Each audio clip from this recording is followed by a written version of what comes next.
Kari, first off, congratulations. Thank you so much for joining us. How are you feeling after a weekend of, I guess, what would be considered, well, it was a competition. Yeah, well, thank you so much for having me on the show. I'm excited to talk to you guys. I am feeling better now. My quads were really sore for 4 or 5 days. I think the first 2 days after the competition was done, like on Sunday and Monday, going down the stairs, I had to use the railing because my quads were just so sore. And especially going down, going up was okay. I still felt them, but my quads were very sore. My abs were a little sore too from all the GHDs. My upper body felt good, but I didn't work out until Friday today, since doing the games. So I was rather sore, and we took a few light days. I did a little bit of swimming and rowing, but I didn't touch a barbell for almost a week. Go ahead. I was going to say, now that you're a few days removed from it, just kind of your initial takeaways from the weekend that was probably very unlike any other sort of competition that you've done in the past.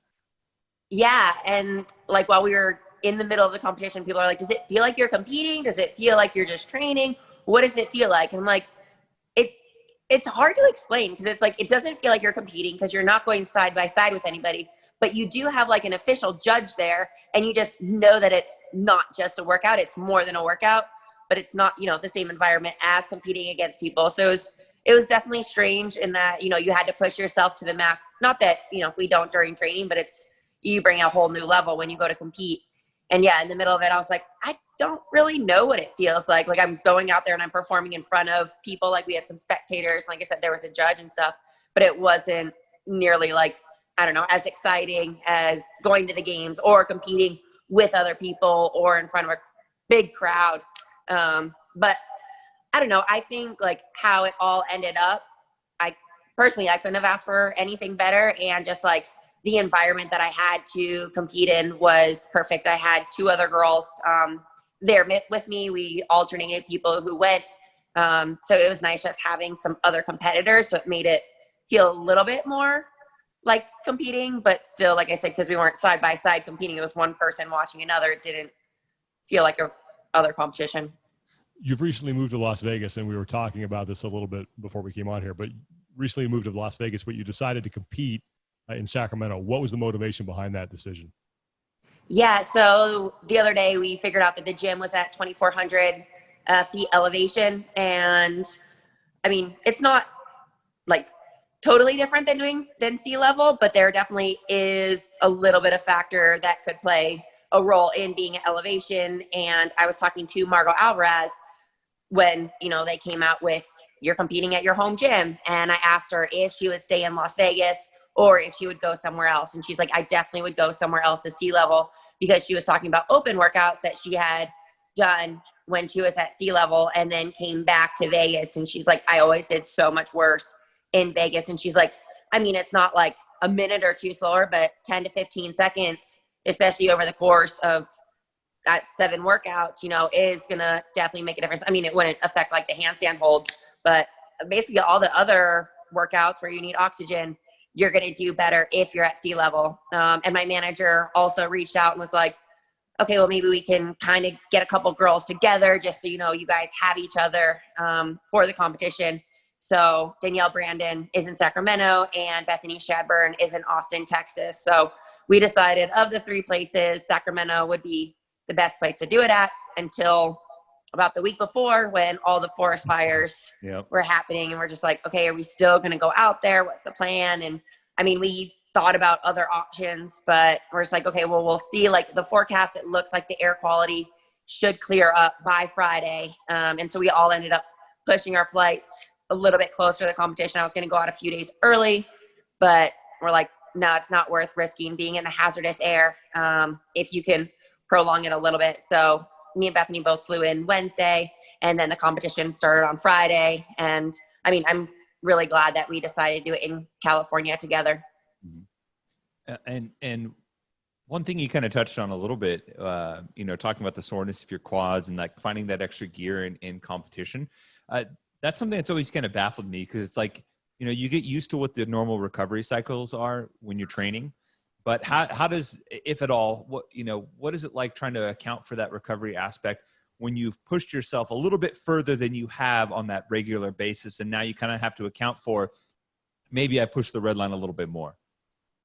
Yeah. Well, like, so when we looked at the workouts, when they came out, I mean, there's some that I was like, okay, those are going to be good. And then other ones I was like, oh, that's, going to be a little bit more of a struggle for me. And going into Nancy, which was the second morning, I was like, my legs are so sore. I don't know how this is going to happen. But luckily, like, my manager did get a PT out there. So he was doing some body work and stuff on us, which, I mean, I get body work done usually once a week just to help with my recovery.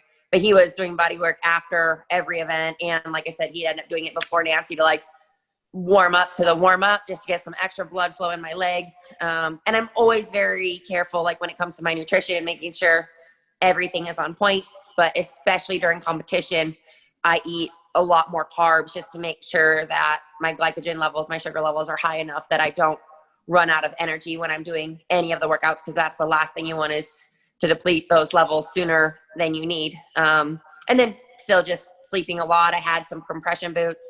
And I think just during competition, you're like, okay, I have to focus on the recovery. And I think that's another reason it was nice going somewhere else. I wasn't at home, like thought about, the errands or whatever that I had to do at home. I'm like, okay, I'm away. I'm like just focusing on competing and recovering, especially because it was only 2 days. But I mean, I guess the intensity of the workouts made it, I don't know, my body just as sore as it would be from the games, I feel like, especially my quads. Yeah. It sounds like, Cooper held his own in terms of, upholding his side of the manager duties this last weekend. Yeah, he definitely did. He did a great job.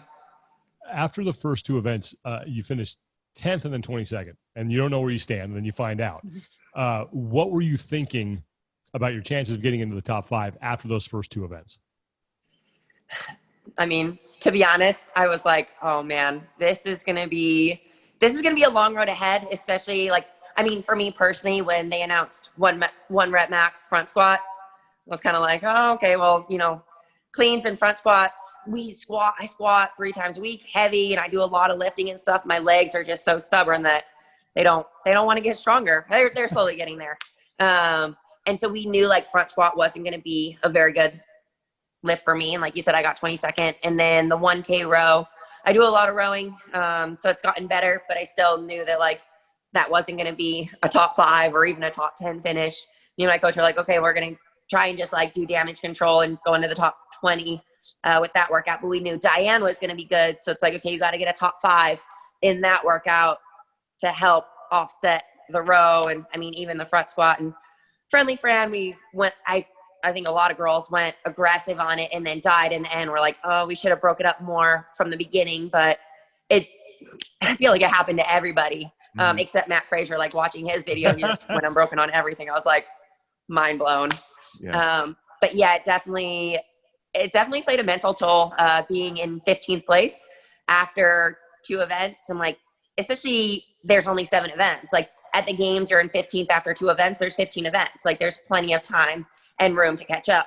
Whereas this, we had 7 events. And like I said, I knew the row wasn't going to be very good for me. And like, that's not going to help you move up the leaderboard. I was like, Diane will. And I mean, Nancy, I knew that I had to push it. I knew that handstand hold would be good. And Annie was kind of like, oh, we'll see. I mean, it should be a decent workout. The cleans are, moderately heavy, which is something that isn't exactly a strength of mine, but I was just glad it was paired with double unders and the GHDs. So me and my coach talking like, well, each workout, you just have to go out there and give your very best, no holding back. And we went a little more aggressive on some of the workouts that we probably would have if I was sitting in the top 10 or so after the first 2 events.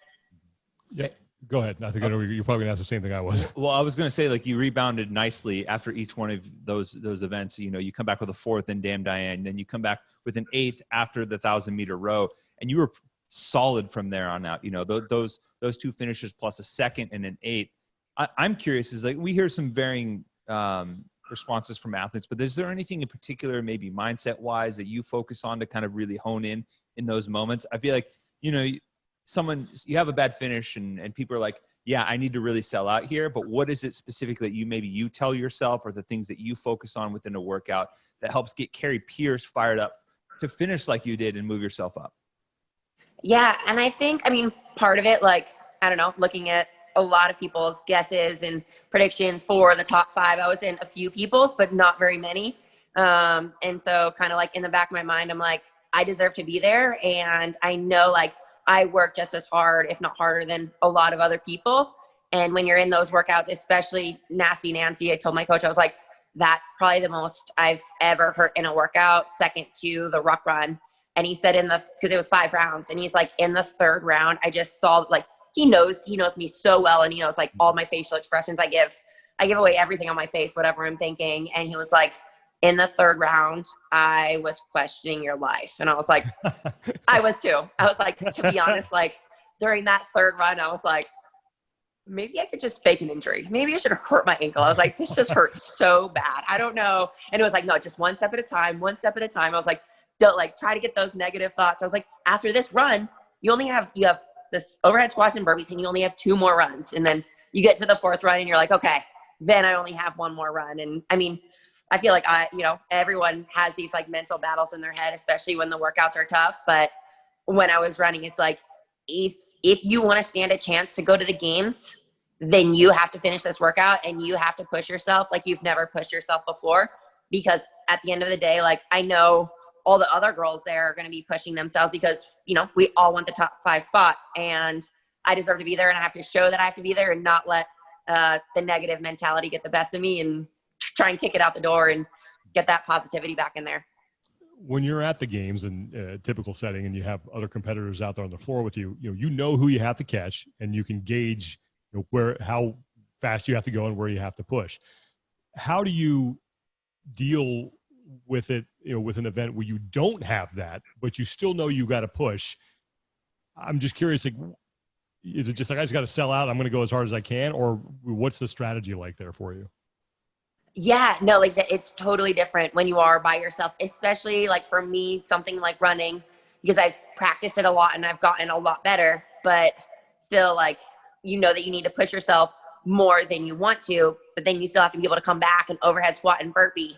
So it is, I think, just being an athlete for as long as I have, I've kind of learned my body and where to like, push that red line, but don't go over it, so that when you get back to the bar, like if I'm just using Nancy for an example, because that's the first one that pops in my mind, if you sprint those runs and you come back and then you do the overhead squats and you fail an overhead squat, it's not worth pushing that run. But you also don't want to waste too much time on the run and slow yourself down too much to ruin your total time. So I think just being an athlete and going through different workouts, I kind of know where I stand as far as like, okay, if I'm running at this pace, I can come back, take 3 seconds, then I can pick up the bar for overhead squats, and I'll have enough of my breath and my legs to be able to continue those squats.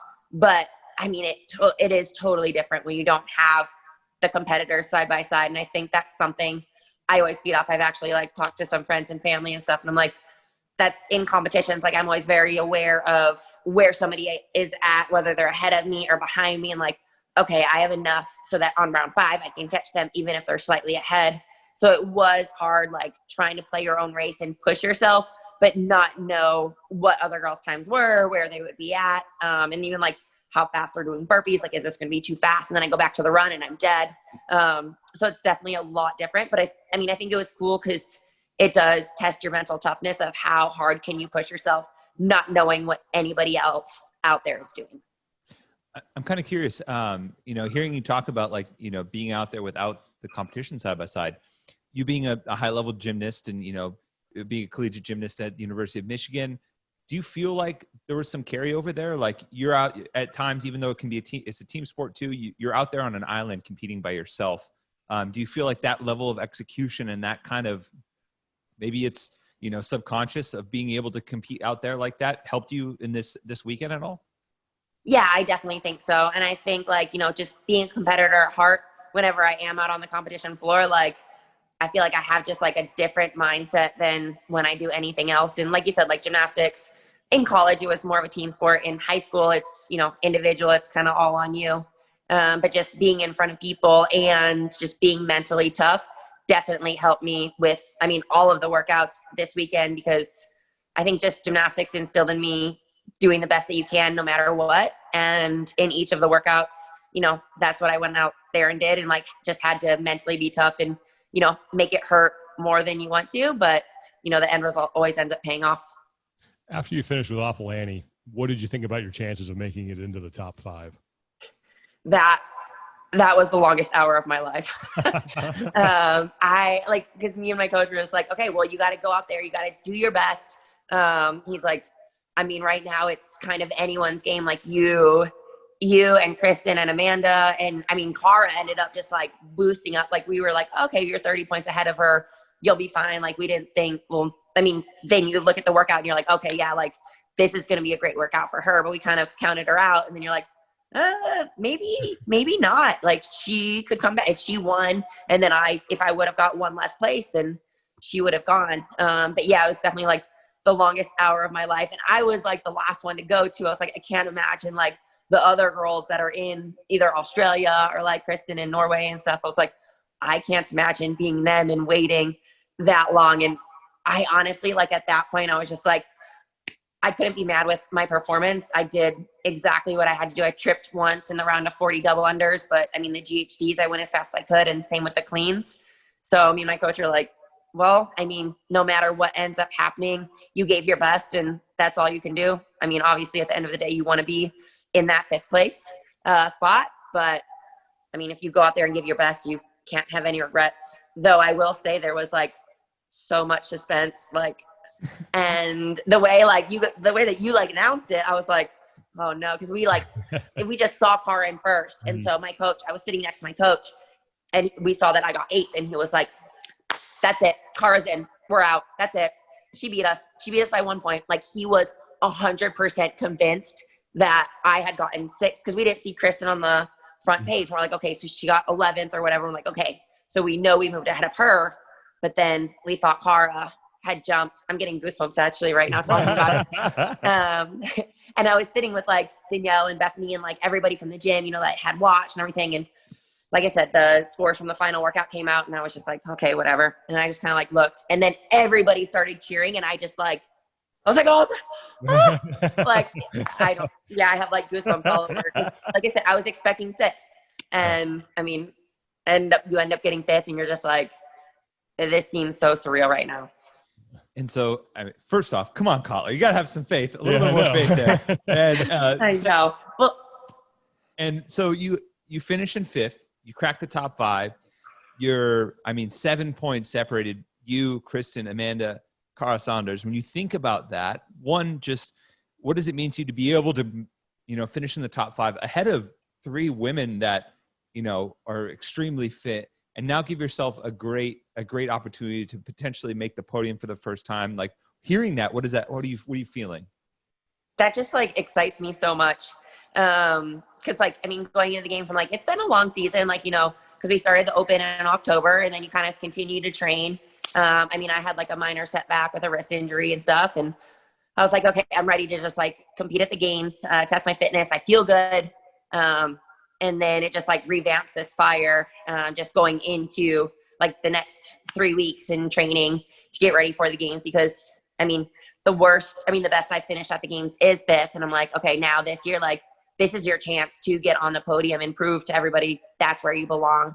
And like you said, just the other girls that finished 6th, 7th, and 8th are all phenomenal athletes. And it's just crazy looking at the scores. Like, if I would have held the handstand for a second less, like I wouldn't be going. Or if Kristen, I saw like, a lot of the girls, like if you would have rode just a little bit faster, then you could have gone. And it's crazy. Like 1 point, 2 points, like everything came down to tenths of a second. But I'm really excited. And I think it's just so cool that there are 3 Americans going, because it's been so long since an American has been on the podium. And I'm like, I want to break that streak. Yeah. What would it mean to you if you were the one to break that streak? Oh my gosh. It would just, all of us, you work so hard and you train so hard, especially years on end. Like, I've been doing CrossFit 6 years, but I've been training my whole life. I did gymnastics for 18 years and I did weightlifting, bodybuilding, powerlifting. So I've just been like working so much and I put in so many hours, and I've been close. Like last year I was so close and falling off the rings, I think, obviously really hurt my chances and then pushed me into that 5th place spot. And I just feel like I've put in so much work and I'm getting better and better each year. And it would mean the world to me. And I mean, just my incredible team that I have that just supports me day in and day out, training and life. So I would just be so excited. I'd probably like start crying like I did, even just getting 5th place. So, and so, you know, now you make the shift from stage 1 to stage 2. What is it? And we hear this a lot, like a lot of people enjoy, I feel like the training now, even though it's such a small time frame, the things you get to work on for the games are some more of the fun stuff, I think, a little bit. And so we talked about this a little bit earlier on social media. Like, what are some of the things you're really excited to like kind of mix in, you know, for these last 3 weeks and preparing for the ranch? Yeah, I love training for the games because you just get to do like odd things that you don't normally do in the gym. And you can like the yoke carries and sandbags and sled pushes. And even just like, I love the higher skill gymnastic stuff, you know, being a gymnast, like ring handstand push-ups and pegboards. And I hope, because there's 5 of us, I hope he does throw in like, you know, some higher skilled gymnastic things maybe that we haven't seen in the past. I think that would be cool. Maybe some freestanding handstand push-ups or just like different things. I love training, getting ready for the games, and getting outside of the gym and going to, like I said, Mount Charleston is really close and I haven't gone yet, but I've heard there's like a really nasty hill there. So I'm like, I get to sightsee and train kind of at the same time. So it is fun getting out of the box and just pushing your limits and learning new things. What sort of lessons have you learned from your time competing at the CrossFit Games that you think you can apply this year in a very unique setting that will allow you to be successful? Yeah, I think one of the biggest things is like, because there is a lot of events and stuff, like if I have like a bad finish in an event, then you have to just like completely erase it and refocus on what is ahead of you. I know there's a lot of athletes out there, and I've seen it firsthand, that do bad in an event and then they just like are completely destroyed. And it's like, I mean, there might be an odd object that we're given, and I don't know. So I'll just use myself as an example. Like, I might totally mess it up and the event might not go the way that I want, but I have to remember, like, there is going to be a lot of events. And if one goes bad, you have to just remember to completely wipe your slate.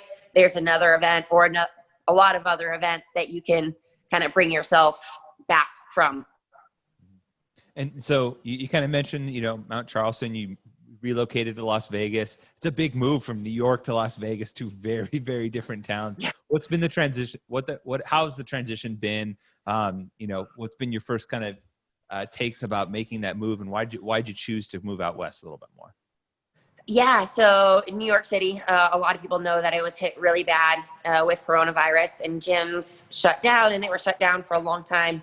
They just recently opened up like a week or two ago, and you're required to wear a mask, like no matter what kind of fitness you're doing. But even like before that, like gyms were closed, and when they opened up, we didn't know what that was going to look like. And I was living in Manhattan. My coach was in Queens, and I was actually going to move out to Queens with Justin, my coach. And he's just like, we don't know when gyms are going to open. And even when they do, we don't know what that's going to look like as far as capacity goes. And, you know, he has a family who is trying to provide for his family. And he's like, we can't if our gym isn't open. So we're going to move, and we're going to move to Las Vegas. And I was just kind of like, we're what? Because I'd only been once before when I was 16, and that was to the Strip. And so it's kind of just like, why are we moving to Vegas? I was like, that's so random. But he does have an athlete who's a 35 to 39 masters, Ryan Elrod, who won the online qualifier, for 35 to 39. And he's a great training partner for me now. And so when Justin was like, yeah, we're going to move, I'm like, well, there's nothing really keeping me in New York. And my lease had expired, and I extended it for another month just to stay out there and kind of figure out what I was going to do. And I was like, okay, fine, I'll pack up my stuff. And then we hired a moving truck, sent it out. I flew out to Las Vegas. I stayed with Mel, a friend of Ryan's, so that I could find a house out here. But I pretty much moved blind. And I mean, it's definitely one of the best decisions I've ever made. I feel like the pace of life is slower out here. And Ryan's my new training partner, and he is a phenomenal athlete, but also just like such a positive person that you look forward to going to the gym and training with. And in New York, I was doing a lot of training by myself. There would be people that would jump in here and there, but nobody consistent. And so it's just been really nice having the consistency of Ryan. And then he has a lot of training partners that'll jump in with us for workouts. So it's made it a lot more fun and, you know, not by yourself, which is a big thing, especially when you're training so much. Sometimes you just need a little boost of motivation or someone else to see and get excited to see and push yourself with. So so far I'm loving it. And I mean, who knows? I will probably end up staying here for a while. Yeah. Oh, go ahead. I was gonna say, it's funny because people are probably listening like Las Vegas, a little bit slower, and they don't realize that there's so much outside of the strip, you know, whether you're in Henderson or like the Summerlin area. It's just like, when you're not in that like dialed up environment, it's a lot smoother, a little bit slower, you know, a little bit more outdoorsy, tons of rock climbing, lots of cool stuff to do. And so it's kind of cool to hear you say that, being an East Coaster coming out to the West a little bit more. How did Power Abs get started? So Power Abs got started, like I've always had abs, and I've always had a lot of people compliment me on my abs. Like, how do I get abs like you? And I mean, as I said earlier, I was a gymnast for 18 years. So I believe that that's the reason that I have such good abs. And about a year and a half ago, I started working with a businessman for CrossFit stuff, like for gymnastics. And he was like, we were just kind of talking one day, and the lady that we work with was like, my husband can't stop talking about your abs.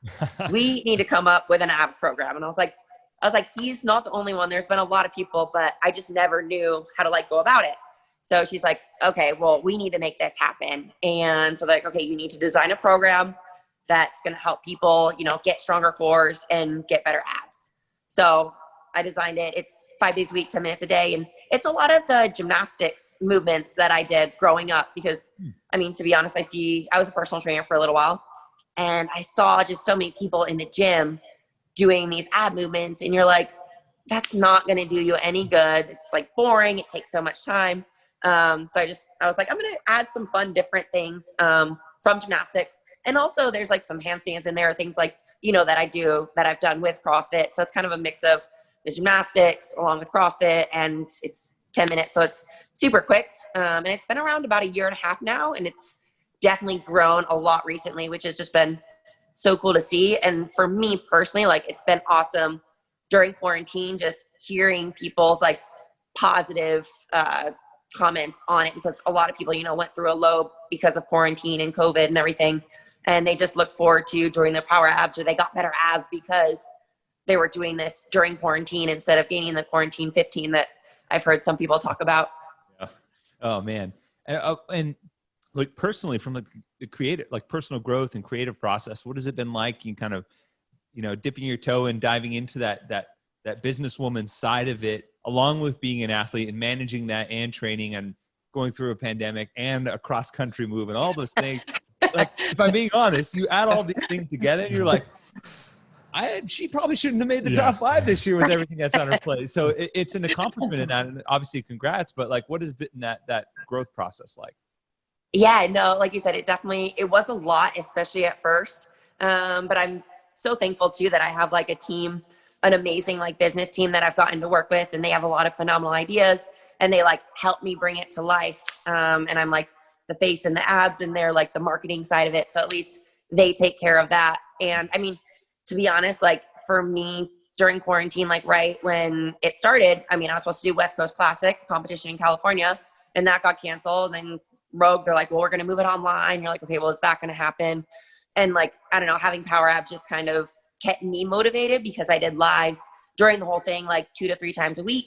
And so I was like in front of people and working out. And I'm like, I mean, they were like keeping me motivated to want to continue to push myself, even though there wasn't like, you know, anything in the near future that I was going to be competing in. And it also has been nice, like having Power Abs and being like a businesswoman, because it does separate like CrossFit from that. And so like I'm in the gym and I'm focused on CrossFit. And I think when I come out of the gym and like when I'm at home just relaxing, I try not to completely consume myself in CrossFit. So I have like Power Abs. And I mean, some of the people that do Power Abs are like, CrossFit, what's that? And so it's kind of funny that I have like people that are like super into CrossFit, and then some people that like aren't, but it gives me like kind of a mental break from being the athlete and being the competitor, and just like resetting myself and being able to focus on something else. And I mean, growing a business too, because as much as I wish competing was going to last forever, eventually my body is probably going to say no, especially after all of the gymnastics and all the pounding that it's been through. Now that your business is, off the ground and it's had some success, what are the next steps for you with it? Thank you. So we actually just released Power Apps for Moms program. It was just released this week, actually. Right. Because we've had so many like moms either do the program and see phenomenal results, or like moms that have just had babies and they're like, there's not any information out there to like for me to work out, especially to get my core back. And so I partnered with Ashley Kotler, who has 2 kids, and she's pre and postnatal certified. So we came up with a program that's for moms, and it's really easy. Like there's part of it that's really easy. And then the level 3 part is we had an advanced athlete do it who's a mom of 2, and it's killer. So there's kind of like any sort of level, and we're planning on starting a Power Apps for Moms group so that they can continue to talk about it. Or like have a group to support them there, because we have a Power Apps Facebook group, and it's been really cool seeing people support each other. So it's kind of just continuing to grow that. And yeah, so that's the latest program, like I said, that just came out a few days ago. So we filmed that about a month before the games, just to get it done and whatever, and then get all the pieces together to be able to release it right now. That's awesome. That sounds. Thank you. That's one of the my fiance is a PT, and she's really interested in like pelvic floor and some of that, the type of elements around whether it's pregnancy and pre and postnatal type stuff. And I was talking about it with a friend, and how one of a friend that's almost about like, I think a week or 2 away from delivery date. And she's talking about like, there isn't a ton of information out there for moms in training and like, core exercises and things. So it's just nice to hear that kind of stuff, like utilizing it and reaching out to different groups as well. Yeah. You're now going to be one of 4 athletes who have the unenviable task of trying to knock off Tia Toomey from the top of the podium. What is it going to take for any one of you to make that happen? It's going to take a perfect weekend and no mistakes, and just being able to go hard in every workout and really being on top of your recovery. Because I mean, looking at it, they're like the 19th to the 25th. And you're like, that's a lot of days of fitness. Like, are we going to be going that whole time? Are we going to have a day off? Like, what is the schedule going to look like? And so you just like have to, like I said, especially give your best in every workout, number 1.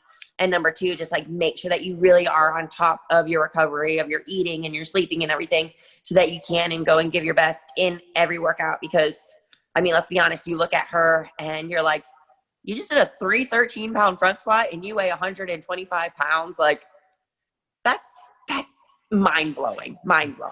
And then like, she's just so good at the endurance stuff too, the running and the swimming and the gymnastic stuff. So she's just like so well-rounded. And I mean, it's one of those, you have to like, for someone to beat her, she's going to have to make mistakes, and somebody else is going to have to be perfect. Yeah. Well, Kari, what's the best way that people can find you and find your programs and stuff like that if they're curious and maybe want to work on their midline like myself a little bit? Oh, perfect. So the first place I always send people is my Instagram, Kari Pearce CrossFit. And then you can also go to my website, just karipearce.com. That'll have a little bit more information about my Power Apps program and the different programs that we have. And just the link for regular Power Apps is in my bio on Instagram. So either of those places are the best place to find me, or message me. My email is on the website as well. So if you have questions or anything, feel free to reach out. All right. I was going to say, and on the flip side of that, if you ever want any buffet recommendations in Vegas, I'm the guy. Maybe to celebrate a podium finish after the game. That's what I was going to say. I'm going to reach out to you after the games, and then you're going to let me know the best food places, the best ice cream, whatever you want to send. Oh, well, yeah. Yeah. Well, we got plenty of recommendations for when you're Northern California. You'll be eating very well when you're here, but we don't want to mess up your competition game there. But Kari, listen, thank you so much for taking the time to do this. And we're really looking forward to watching you throw down at the ranch with the other 4 competitors. I think it's going to be a great time, and it'll be nice to see the American flag back on the podium. Hopefully. Thank you so much. Really appreciate it, guys.